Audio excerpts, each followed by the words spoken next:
Hey guys, welcome back, and in this video I'm going to show you that how to mute the notes of someone on Instagram. So before we start, just make sure you have liked this video and subscribe to my channel. Thanks guys.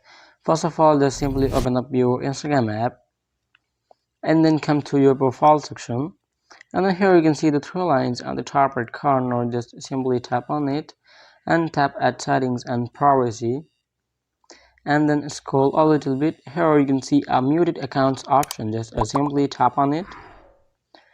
So in this section, it will show the list of your muted accounts to whom you have muted. So just simply tap on unmute, and then here you can see mute notes option on the very bottom. Just simply toggle on this option in order to mute notes of someone.